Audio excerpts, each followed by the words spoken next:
আপনারা মেলার শান্তি শৃঙ্খলা বজায় রেখে ধৈর্য সহকারে নিজ নিজ দর্শন উপযোগী জায়গা নিয়ে বসে যান। এতক্ষণে স্বর্গীয় ওস্তাদ পদ্মশ্রী নেপাল ভাদর্য সম্প্রদায়ের পক্ষ থেকেই আমরা শুরু করতে চলেছি আমাদের দ্বিতীয় ছৌ নৃত্য নাট্য। তাই আমরা যে বেলা পাহাড়গঞ্জ উপস্থাপনা করতে চলেছি তা সকলের রাখার মতো, বোঝার মতো, মা বোনদের উপভোগ করার মতো এক সুসজল ভক্তিমূলক পালা। মহাসতী অনুসূয়া শুধু দর্শক মন্ডলী, যুগে যুগে এই পৃথিবীতে অনেক সতী নারী আবির্ভূত হয়েছিলেন, রেখে গেছে তাদের সতীত্বের মহামূল্যবান কাহিনী। তাদের মধ্যে বৃন্দা, সাবিত্রী, অহল্যা এবং বেহুলা ছিলেন অন্যতম। আরো সতী নারী রেখে গেছেন তার সতীত্বের অপরূপ নিদর্শন। যার ছিল পর্ণকুটির রোগাবর, যার কাছে সতীত্ব পরীক্ষা করতে এসে পরাস্ত হয়েছিলেন স্বয়ং ব্রহ্মা, বিষ্ণু এবং মহেশ্বর।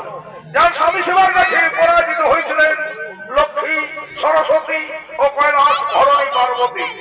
তাই তারা সেদিন একত্রিত হয়ে সমবেত কণ্ঠে বলেছিলেন, অনুসূয়া তুমি শুধু সতী নারী নও মা, তুমি হলে নারী সমাজের ধন্যা, তুমি অনন্যা, তুমি অভয়া, তুমি হলে যুগে যুগে সতীর সতী, মহাসতী অনুসূয়া। তাই দেখুন এতক্ষণে কৈলাস পর্বতে আগমন করছে হর পার্বতী, গণেশ কার্তিক এবং মহামন্ত্রী নন্দী ও ভৃঙ্গি।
হরিনাম করিতে সব বেশ উত্তম।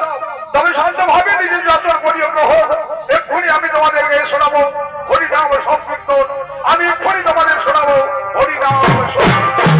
তাই সঙ্গে সঙ্গে বাবা ভোলানাথ আর সকলের সামনে হরিগুণ গান করতে লাগে। জয় রাধে গোপাল গোপালী শ্রীরাধার প্রাণধন মুকুন্দ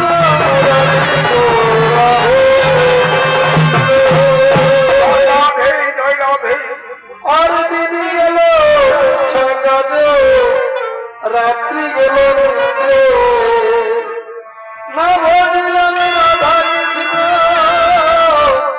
চরণ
কোনদিন যদি তোর জীবনে কোন সতী নারী হয় সহধর্মিনী, তাহলে সেই দিন সেই সতী নারীর কৃপায় শেষ হবে তোর অভিশপ্ত যামিনী। সেই দিন পুরাইবে তোর অভিশপ্ত যামিনী। এদিকে বাবা ভোলানাথ সঙ্গে সঙ্গে বলে উঠবে, শোনো হে ব্রহ্মদেব যত মুনি ঋষিগণ, আর বিলম্বের নাহিক প্রয়োজন। চলো এক্ষুনি আমরা সেই নদী দিশা বাড়ি করিবে গেল।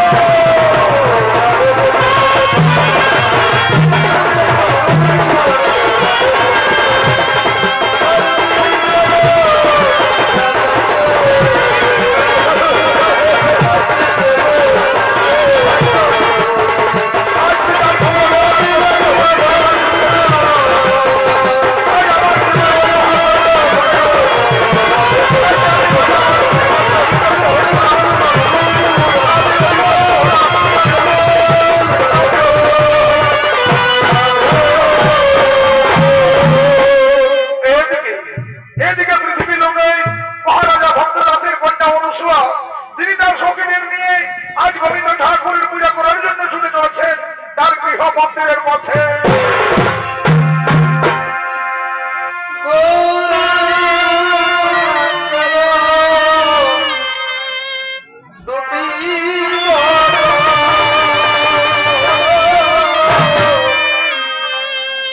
যা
তুমি বলতে পারবে কি কার জন্য আমাদের এই রাজঐশ্বর্য রাজপ্রাসাদ আর কিসের জন্য আমাদের জীবনে এত সুখ এত আনন্দ?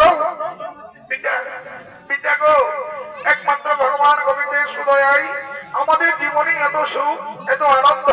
গোবিন্দ ওরে অহংকারী মেয়ে, তুই বোধহয় জানিস না আমি কত কষ্ট করে কত পরিশ্রম করে আমি তিল তিল করে গড়ে তুলেছি রাজঐশ্বর্য রাজপ্রাসাদ, আর আজ তুই আমাকে সাধুবাদ না জানিয়ে আমার থেকে তোর মাটির পুতুল গোবিন্দ ঠাকুর কাছে হলো। ঠিক ঠিক কন্যা, শত ঠিক। পিতা তুমি অযথা উত্তেজিত হলে না পিতা। একমাত্র ভগবানের সুন্দরিয়া ছাড়া কোনো মানুষ তো জীবনে সুখী হতে পারে না। অনুসুয়া মনে রাখিস, আমি একজন রাজা। আরে রাজার থেকে যদি তোর ওই মাটির পুতুল গোবিন্দ ছাড়া কোন ব্যক্তি হয়, তাহলে আজ থেকে আমিও দেখতে চাই ওই মাটির পুতুল তোকে কত সুখে রাখে, ওই মাটির পুতুল তোকে কত আনন্দ রাখে। যা বেরিয়ে যা এই মুহূর্তে আমার চোখের সামনে থেকে, এই রাজমাতা থেকে তুই দূর হয়ে যা।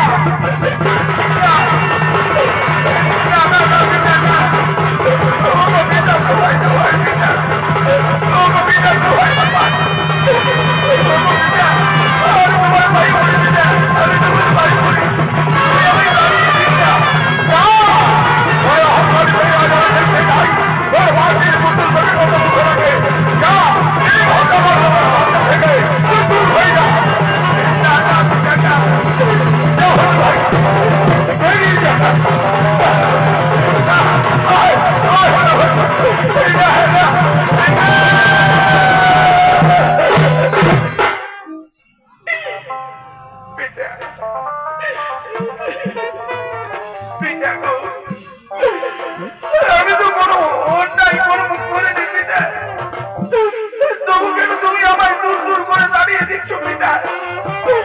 তুমি কেন আমায় দূর দূর করে দাঁড়িয়ে দিচ্ছ?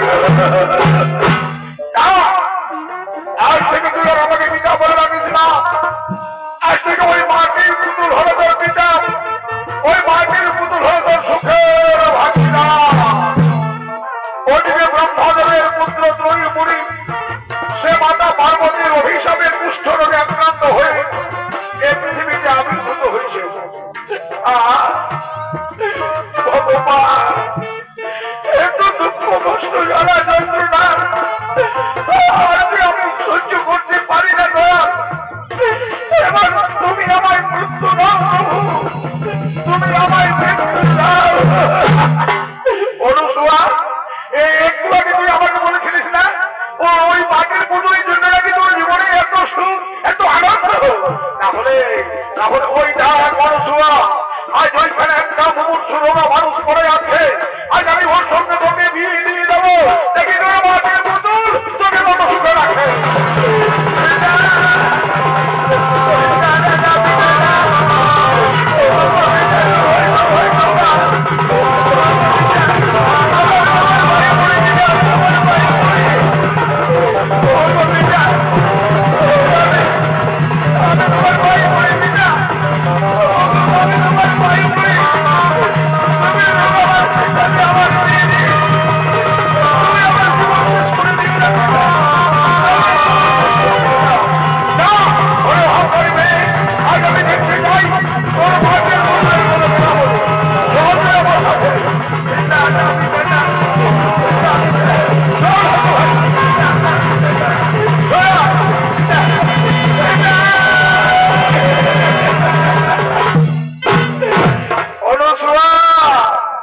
আরেকটা কথা মনে রাখিস, যদি তুই এর সাথে স্বামীর ঘর করতে না পারিস, তাহলে তোকে আমি কেটে টুকরো টুকরো করে ওই নদীর জলে ভাসিয়ে দেবো।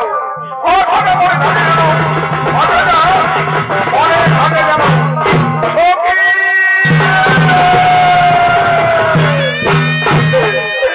সখী অনুসুয়া, আর এভাবে তুই মাটিতে পড়ে পড়ে চোখের জল ফেলিস না রে।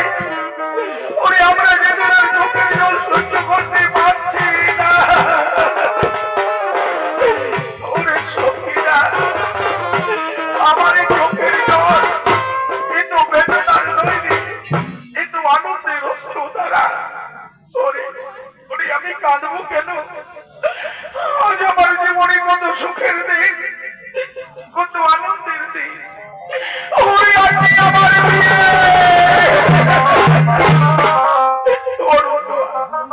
ওরে সখীরা, আমার আনন্দের দিনে তোরা আমার চোখের জলে বিদায় দিয়ে দিস না রে।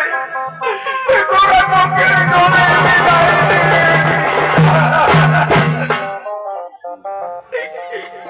সখীরা, আর এই জন্মে তোমাদের সাথে আমার কোনদিন দেখা হবে কিনা জানি না। বিদায় বিদায় সখীরা, বিদায়।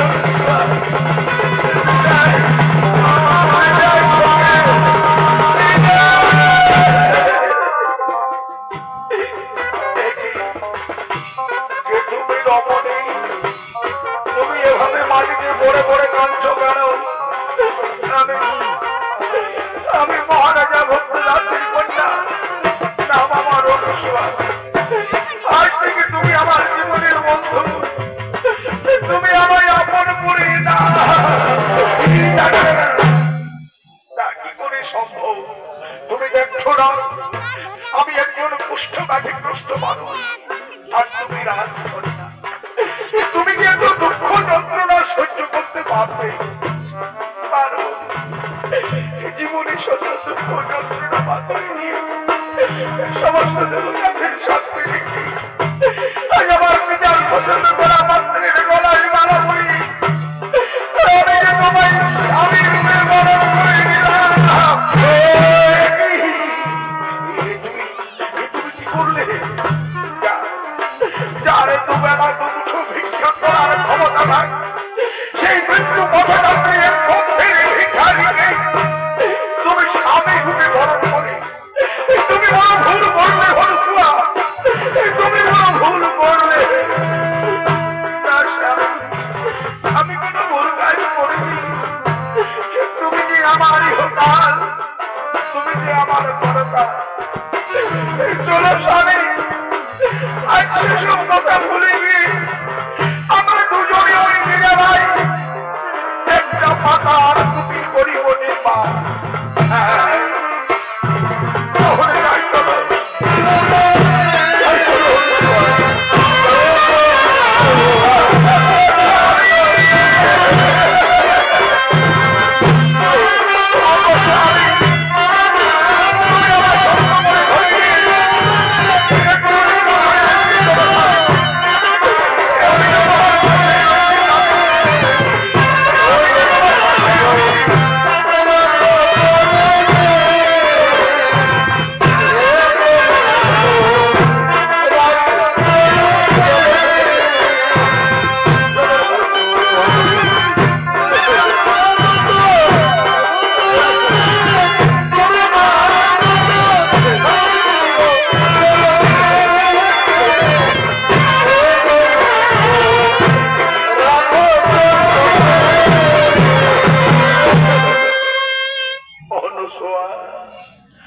আমাকে দেখে তোমার ঘেন্না হয় না? আমাকে দেখে তোমার ঘেন্না হয় না? না স্বামী, ঘেন্না হবে কেন?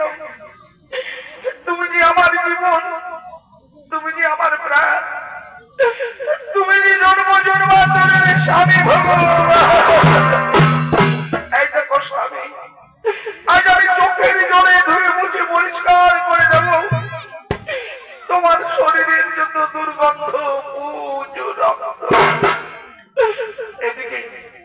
এদিকে যখন অনুসরা তার স্বামীকে মন প্রাণ দিয়ে সেবা যত্ন করছে, ঠিক সেই সময় নারদ মুনি হরিগুণ গান করতে করতে আজ অনুসরার প্রতি একদিকে করেছে না গো।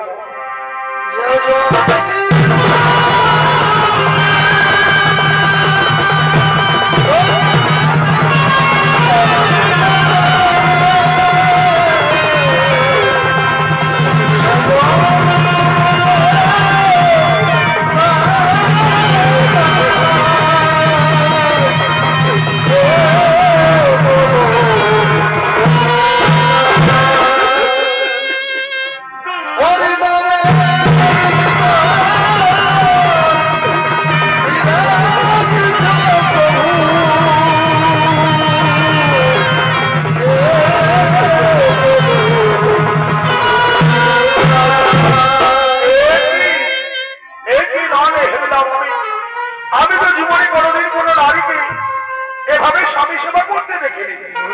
ধন্য ধন্য অনুসরা, ধন্য সতী নারী তুমি। নারদ ঠাকুর, ঠাকুরের অভাগিনীর দুয়ারে লৌহ ঠাকুর, অভাগিনীর শত শত প্রণাম। ঠাকুর, তুমি আমায় আশীর্বাদ দিও ঠাকুর, আমি যেন স্বামীর কোলে মাথা রেখে মরতে পারি। তথাস্তু তথাস্তু তথাস্তু। অনুসরা, অনুসরা, আমায় কিছু খেতে দাও না অনুসরা, আমার যে বড় খিদে পেয়েছে।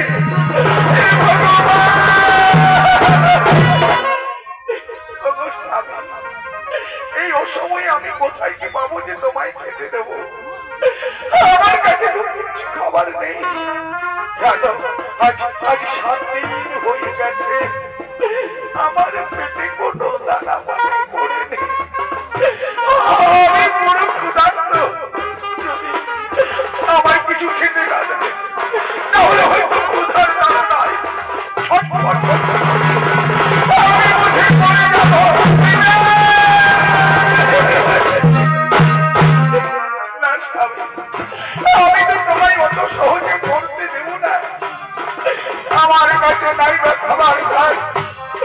ওই যে দূরে একটা গ্রাম দেখা যায়। আজ আমি তোমায় সঙ্গে নিয়ে পৃথিবী মাঝে দাঁড়িয়ে দাঁড়িয়ে গিয়ে বলবো, ওগো আমার ভাইরা, ওগো আমার মাসিরা, আজ আমার স্বামী 7 দিন কিছু খায়নি মা, দয়া করে আমায় কিছু অস্ত্র ভিক্ষা। চলো স্বামী, এবার আমি তোমায় নিয়ে ভিক্ষায় বেরিয়ে আর কতকাল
চলো আমরা সকলে মিলে গিয়ে পরীক্ষা করে আসি অনুসূয়া কেমন সতী নারী আর কেমন তার স্বামী সেবা। কি বলেছে প্রভু? তাহলে তাই চলো, তাই চলো, তাই চলো।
এই এক সপ্তাহ আমি শুধু কোন প্রাণ দিয়ে তোমার পদসেবা করবো, আর আমি একবারে আমার গোবিন্দ ঠাকুরের পুজো করে যাবো।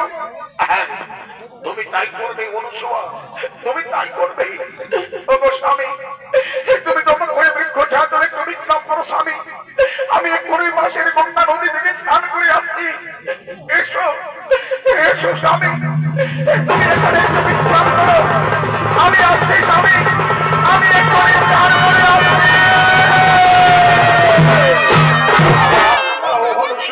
তুমি এখানে আমায় একলা ফেলে রেখে কোথায় চলে গেলে? কি নির্জন জায়গা, গাছে গাছে কত ফুল, কত পাখির কলরব। ওই তো দূরে শোনা যায় গঙ্গা নদীর গুলো শব্দ।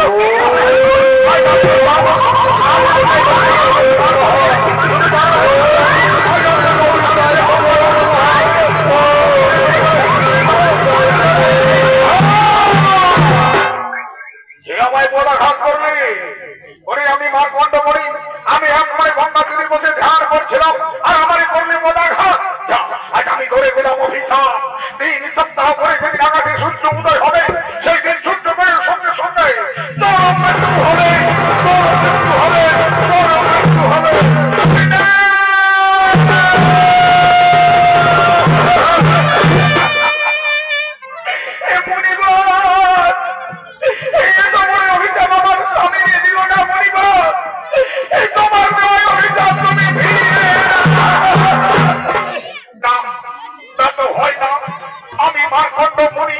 আমার মুখের বাক্য কোনদিন লঙ্ঘন হয় না।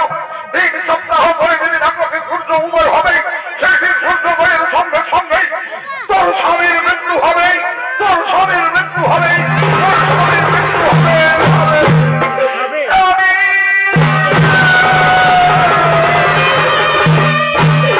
পালিয়ে যাও, পালিয়ে যাও অনুসরা, তুমি পালিয়ে যাও। এত দুঃখ কষ্ট আর তুমি সহ্য করতে পারবে না স্বামী। জীবনে যত দুঃখ যন্ত্রণা আসুক না কেন তবু আমি তোমার ছেড়ে কোথাও পালিয়ে যাবো না স্বামী, আমি কোথাও পালিয়ে যাবো না। তুমি শুনলে না মনে রাখো 3 সপ্তাহ পরে যেদিন আকাশে সূর্য উদয় হবে সেই দিন সূর্যোদয়ের সঙ্গে সঙ্গে আমি যে মরে যাবো অনুসুয়া, আমি যে মরে যাবো।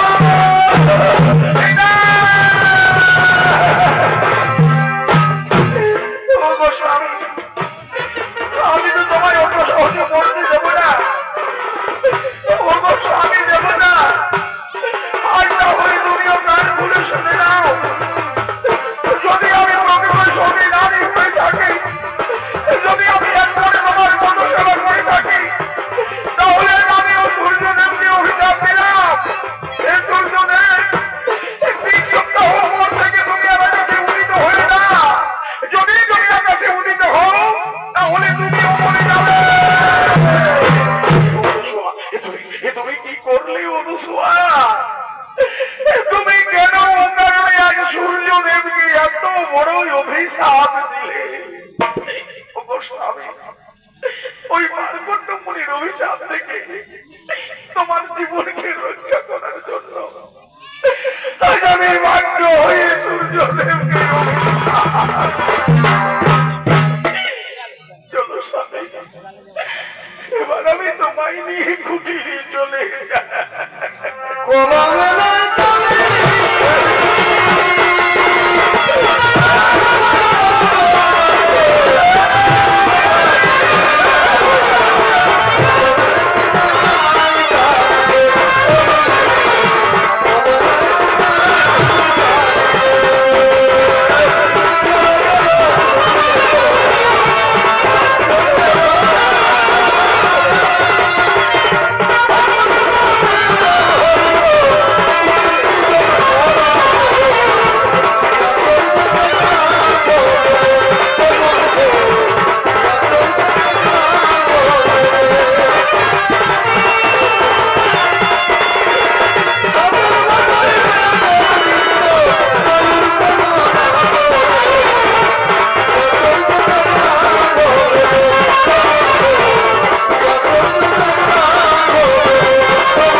তুমি আমার কোলে নিশ্চিন্তে মাথা রেখে ঘুমাও স্বামী, আমি তোমার ঘুমের কোনো বিঘ্ন ঘটাবো না। এদিকে এদিকে যখন অনুসূয়া পুনরায় তার স্বামীকে মন প্রাণ দিয়ে সেবা যত্ন করছে, ঠিক সেই সময় আজ ব্রহ্মা, বিষ্ণু ও মহেশ্বর আজ তারা ব্রাহ্মণের ছদ্মরূপ ধারণ করে অনুসূয়ার কুটিরে এসে বলছে, ও মা! কুটিরে কে আছো মা? আমরা তিনজন ভিখারি ব্রাহ্মণ, আমাদের কিছু ভিক্ষা দাও মা। হে অতিথি ব্রাহ্মণ, আমার স্বামী আমার কোলে মাথা রেখে ঘুমিয়েছে, আমার স্বামীর নিদ্রা ভঙ্গ হোক, তারপরে আমি তোমাদের ভিক্ষা দেবো ব্রাহ্মণ, তারপরে আমি ভিক্ষা দেবো। অনুসূয়া কানা যেন আমাদের কুটিরের বাইরে এসে কথাবার্তা বলছে, মনে হয় যেন কোনো অতিথি এসেছে। যাও তো, তুমি একবার দেখে এসো। ওগো স্বামী, আজকে আমাদের কুটিরে তিনজন ব্রাহ্মণ দেবতা এসেছে, তুমি শান্ত হও, আমি তাদের অন্ন ভিক্ষা দিয়ে আসছি।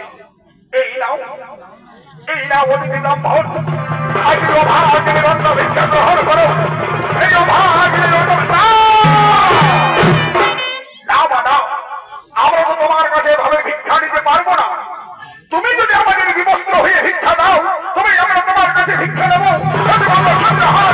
তোমার কুটির থেকে ফিরে চলে যাবো।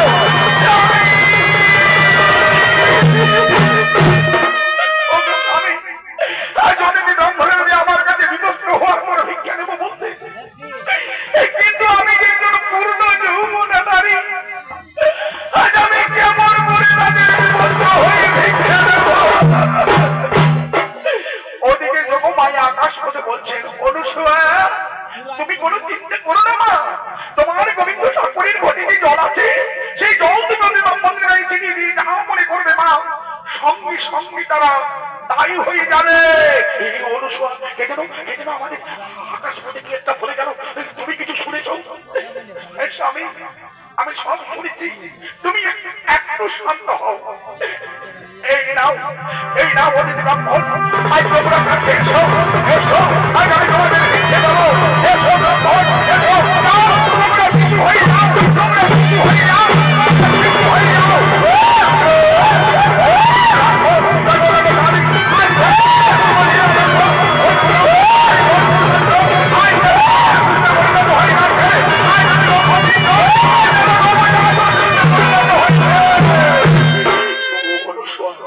যখন অতিথি ব্রাহ্মণেরা আজ নবজাত শিশু হয়ে গেল, এরা তো অবধ শিশু, এরা তো কিছু বোঝে না, এবার তো তুমি এদের বিবস্ত্র হয়ে সেবা দিতে পারবে। স্বামী আমি তাই দেবো, স্বামী তাও, স্বামী তাই আমার মনে নাও, আমি এদের বিবস্ত্র হয়ে সেবা দিলাম।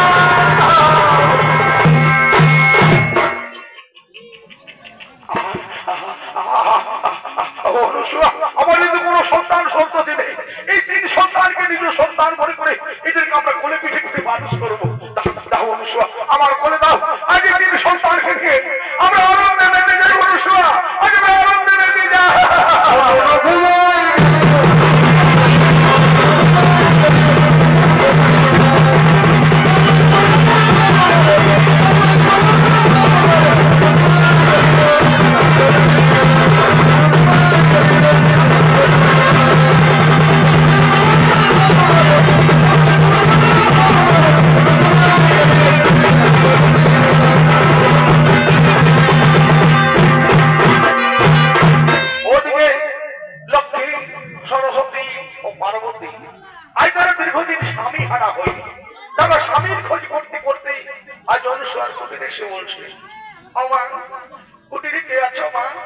আমাদের কিছু ভিক্ষা দাও মা, আজ আমরা যে তোমার দুয়ারে ভিখারিনি। কে? ও এই যে জগৎ জননী মহামায়া আমাদের দুয়ারে লৌহ মা। ও ভাগিনী শোনো শোনো, দাও আজ আমাদের কিছু ভিক্ষা দাও। দাঁড়াও মা, আমি এক্ষুনি তোমাদের জন্য অন্ন ভিক্ষা নিয়ে আসছি। না মা, আমরা তো তোমার কাছে অন্ন ভিক্ষা নিতে আসেনি, আমরা যে তোমার কাছে স্বামী ভিক্ষা নিতে এসেছি। আমি কোথায় দেবো তোমাদের স্বামী না, যে আমি স্বামী ভিক্ষা দেবো? আমার কাছে যে তোমাদের স্বামী নেই, ওই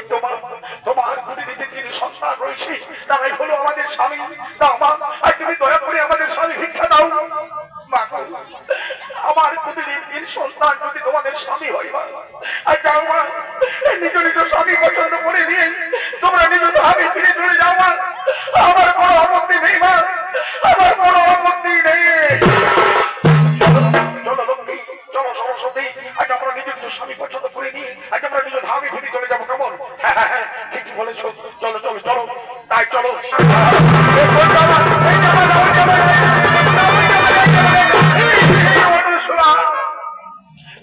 আজ আমরা তিনজনের মধ্যে কেউ নিজ নিজ স্বামী চিনতে পারলাম না মা, আজ আমরা তোমার কাছে হেরে গেলাম মা, আজ আমরা তোমার কাছে পরাস্ত।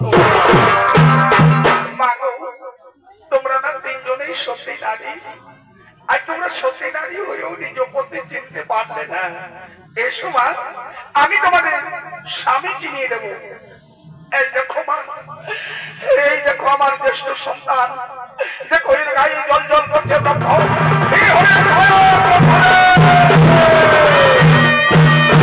আর এই দেখো মা আমার মধ্যম সন্তান, দেখো এর গায়ে রয়েছে ভৃগুরামের পদচিহ্ন।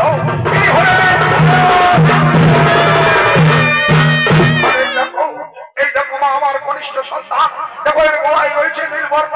ইনি হলেন নীলকণ্ঠ। লক্ষ্মী, সরস্বতী ও পার্বতী তারা দীর্ঘদিন পরে স্বামী ফিরে পেয়ে তারা মহানন্দে নৃত্য করতে লাগলেন এবং নিজ ধামে গমনের জন্য উদ্যত হলেন।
ওই মহাসতী অনুসূয়া, তুমি কেন সূর্যদেবকে অভিশাপ দিয়েছ? আমি যে বড় ভাগিনী, আমি যে বড়ই দুঃখিনী নারী, ওই মারকণ্ডমণির অভিশাপ থেকে আমার স্বামীর জীবনকে রক্ষা করার জন্য, আমার শাখা সিঁদুরকে রক্ষা করার জন্য আজ আমি নিরুপায় হয়ে এভাবে তুমি সূর্যদেবকে অভিশাপ দিয়ে তুমি তো সৃষ্টিকে নষ্ট করতে পারবে না। দাও মা, তুমি তোমার অভিশাপ থেকে তুমি সূর্যদেবকে মুক্ত করে দাও। যদি আমি আমার অভিশাপ থেকে সূর্যদেবকে মুক্ত করে দিই, তাহলে যে আকাশে সূর্য উদিত হওয়ার সঙ্গে সঙ্গে আমার স্বামী মরে যাবে আর আমি যে বিধবা হয়ে যাব। না মা, আজ আমরা ব্রহ্মা বিষ্ণু মহেশ্বর, আজ আমরা তিনজনে মিলে তোমায় কথা দিচ্ছি, তোমার মৃত স্বামীকে আবার জ্যান্ত করে আবার আমরা তোমার হাতেই তুলে দেবো মা। দাও মা, আর বিলম্ব না করি তুমি তোমার অভিশাপ থেকে সূর্যদেবকে মুক্ত করে দাও। তুমি তাই হোক দয়াময়, আজ সকলের কথা মতো আমি আমার অভিশাপ থেকে আমি সূর্যদেবকে মুক্ত করে দিলাম। সূর্যদেব, তুমি অভিশাপ মুক্ত হয়ে আকাশে উদিত হো। সূর্যদেব, তুমি আকাশে উদিত হো।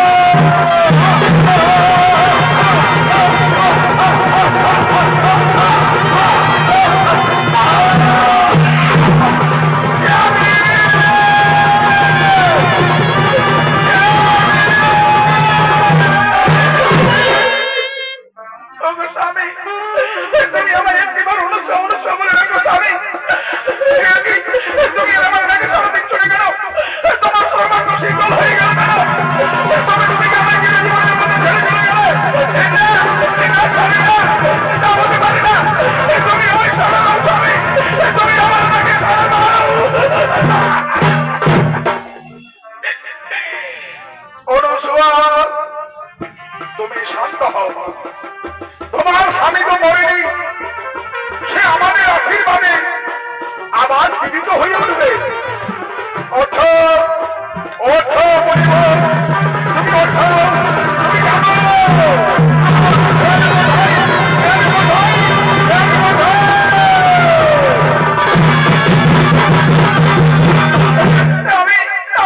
তুমি আমার জীবিত হইতে পারবে।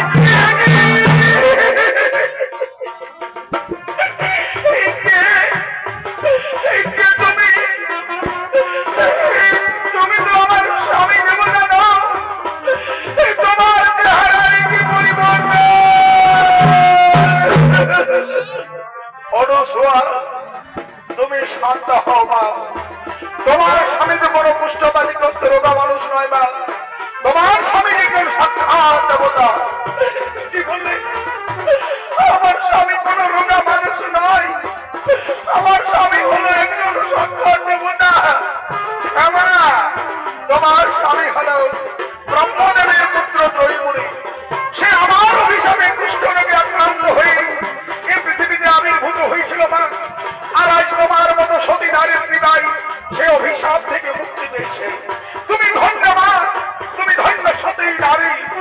তাই সঙ্গে সঙ্গে সমস্ত দেব দেবীরা একত্রিত হয়ে বলছেন, অনুসূয়া, আজ তুমি সাধারণ নারী হয়েও তুমি যে স্বামী সেবা দেখালে মা, সেই স্বামী সেবার কাছে আমাদের মতো দেব দেবী আজ আমরা সকলে তোমার কাছে পরাস্ত হয়েছি মা, আজ আমরা সকলে তোমার কাছে পরাজিত হয়েছি।